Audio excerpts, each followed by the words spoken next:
let's get to a couple questions from our readers here. So let me give you an example of what one reader said to me. I'm going to try to condense it into a question. So a lot of my coworkers is from one of our readers, have had to move from paper-based systems to digital, and now they have to interact with automation. How do you soothe the skeptics inside your organization? So I guess, how do you prepare or communicate to people who are going to be impacted by automation? How do you set them up for a smooth transition as opposed for resistance, which some people put up? Yeah. Well, I think that, and I'll answer it in two ways. I think one is what I said earlier is treat this as not an employee replacement. Treat this as freeing up. Again, if you start the message, just like with you, Steve, it's like, Steve, I know you and your team, you guys are always overloaded. You guys could never work enough hours to get caught up. Can we look at helping you to try to do something so that you free up some of your time, not to get rid of your people, but just free up your time. I think that's number one. Do that. I think you have to convince folks that this is not a play to cut staff or cut dollars. This is as the firm grows, as we grow, let's leverage the technology so that we don't have to make tough decisions or we don't have to hire additional staff. Let's automate what we can automate and free you up to do all the other cool, fun stuff that you want to do. So I think that's number one. I think the number two is the business technology group.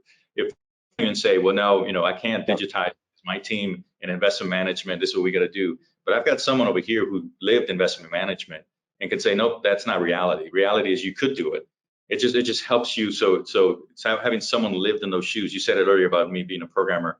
I've lived in those shoes. And when I speak to another programmer, I've got credibility because I lived in those shoes. If someone says I can't do this in another business line or a business unit, and I've got someone on the BTG that lived that life, they can say, no, let's work together because I know you can do this and I know it'll work. Excellent.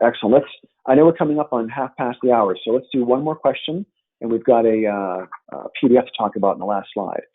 So, have there been steps along your journey as you automated things that you realized you could also eliminate or streamline things out of a multi-step process? So how did some new projects surface these insights?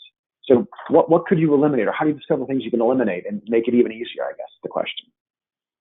Yeah, I mean, again, we've just scratched the surface on rolling out RPAs, but we already starting to see that because you're when you do have manual processes or you have to enter information into multiple systems, you basically, it's almost like you document your processes. That has to be the process because that's all you know, right?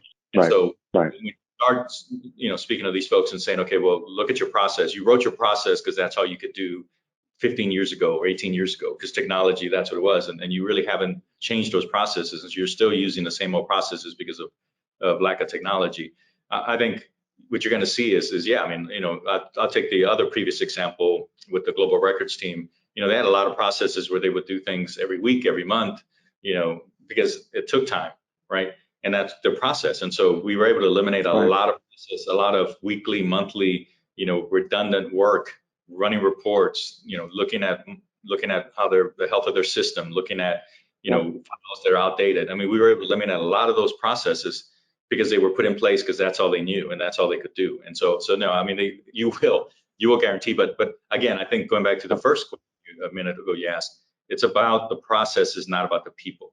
Never talk about eliminating the people. Talk about reducing the processes or eliminating some processes and providing value add, back to the people as opposed to eliminating the people. You never want to say that because I don't want to do that. Nobody ever wants to really, because we have really strong team members. And so let's leverage the team members to do more value add. Yeah, it's hard enough to get good people nowadays, let alone keep them, Exactly.